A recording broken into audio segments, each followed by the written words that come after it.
বিসমিল্লাহির রহমানির রহিম। প্রিয় এলাকাবাসী, আসসালামু আলাইকুম, আদাব। এত দ্বারা 11 নং মান্দারবাড়িয়া ইউনিয়নে বসবাসকারী সকলের অবগতির জন্য জানানো যাচ্ছে যে গণপ্রজাতন্ত্রী বাংলাদেশ সরকারের ইউনিয়ন পরিষদ এলাকায় বসবাসকারী সকল হোল্ডিং মালিকগণের ওপর কর আরোপ এবং প্রদান বাধ্যতামূলক করা হয়েছে। গণপ্রজাতন্ত্রী বাংলাদেশ সরকার মন্ত্রণালয় কর্তৃক গ্যাজেটকৃত মডেল ট্যাক্স শিডিউল 2013 বাস্তবায়নে 11 নং মান্দারবাড়িয়া ইউনিয়ন পরিষদ চলতি অর্থবছর সহ বকেয়া হোল্ডিং ট্যাক্স আদায়ের লক্ষ্যে নিরলসভাবে কাজ করে যাচ্ছে।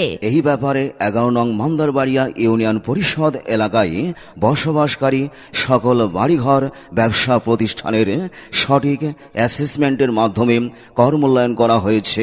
প্রত্যেক হোল্ডিং মালিকগণকে চলতি অর্থবছর সহ বকেয়া হোল্ডিং ট্যাক্স ইউনিয়ন পরিষদের ফিল্ড অফিসারের নিকট প্রদান করতে হবে। এমত অবস্থায় আপনি ট্যাক্স না দিলে আপনার তথা দেশের উন্নয়নে বাধাগ্রস্ত হবে। মনে রাখবেন, ইউনিয়ন পরিষদের হোল্ডিং ট্যাক্স দেশের উন্নয়নের চাবিকাঠি। আপনি ট্যাক্স প্রদান না করলে গণপ্রজাতন্ত্রী বাংলাদেশ সরকার কর্তৃক প্রণীত ইউপি কর আইন 2009 এর 61 নং আইনের 66 ও 68 নং ধারা লঙ্ঘিত হবে, যার ফলে আপনার বিরুদ্ধে সার্টিফিকেট মামলা করতে পারবে।